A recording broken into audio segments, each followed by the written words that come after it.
فرمایا وصلوا باللیل والناس نیام، جب لوگ سو رہے ہوں تم مصلی بچھا کے نماز پڑھنے لگ جاؤ۔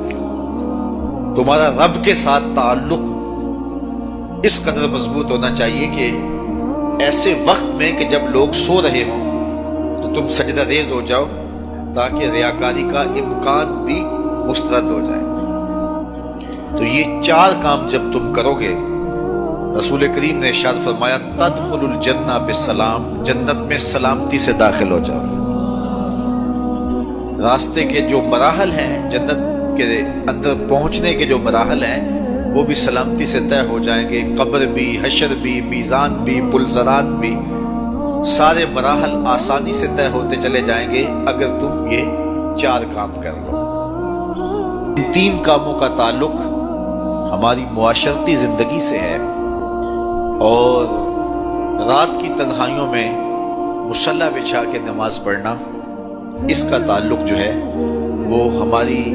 نجی زندگی سے ہے، اور وہ جتنی تنہائی میں ہو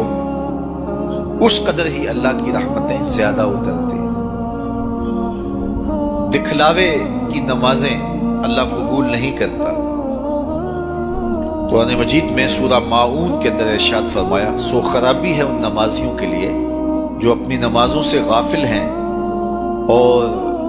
لوگوں کو برتنے کی چیزیں بھی نہیں دیتے، معمولی چیزیں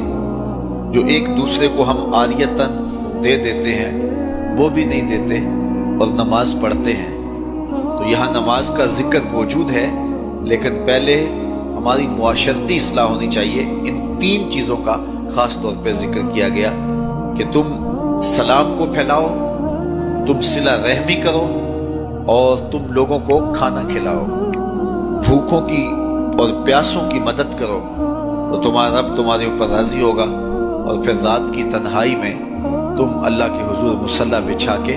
نوافل ادا کرو۔ ایک روایت میں آتا ہے کہ جب کوئی شخص رات کی تنہائی میں اٹھتا ہے اور اپنی بیوی کو اٹھاتا ہے، وہ نہیں اٹھتی، خیر یہ وضو کرنے چلا جاتا ہے تو واپس آتے ہوئے چلو میں تھوڑا سا پانی لے آتا ہے، اور پانی لے کر کے اس بیوی کے اوپر اس پانی کو چھڑکتا ہے تو وہ اس سے اٹھ جاتی ہے۔ تو یہ مصلی بچھا کے نوافل پڑھنے لگ جاتا ہے، اور وہ بھی اٹھ کے وضو کرتی ہے، اور پھر وہ آتی ہے تو یہ نوافل پڑھ رہا ہوتا ہے، چارپائی کی دوسری سمت مصلی بچھا کے وہ بھی نوافل پڑھنے لگ جاتی ہے۔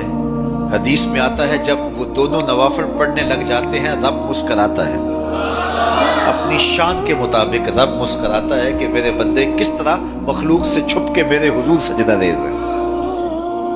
تو راتوں کی تنہائیوں میں جب لوگ سوئے ہوئے ہوں تو اس وقت سجدے کا ویسے لطف بھی اپنا ہی ہوتا ہے، چونکہ کوئی دیکھ رہا ہو تو کئی طرح کی باتیں ذہن میں آئی جاتی ہیں، لیکن تنہائی ہو، اندھیرا ہو، کوئی دیکھ نہ رہا ہو تو پھر اس کا اپنا لطف ہوتا ہے، اور سحری کے وقت اٹھ کے نماز پڑھنے کا سرور بھی اپنا ہے۔ اور میں کہتا ہوں کہ وہ ملنے کی گھڑیاں ہوتی ہیں، انسان کو ان گھڑیوں کے اندر اللہ کی خاص رحمتیں نصیب ہوتی ہیں، اور جو سحری کے سجدوں کا مزاج رکھتا ہے اللہ تعالیٰ اس کے من کے اندر روشنیاں ڈال دیتا ہے۔ اقبال کہتا ہے رومی ہو، رازی ہو، عطار ہو کہ غزالی، کچھ ہاتھ نہیں آتا بے آہ سحر کا ہے۔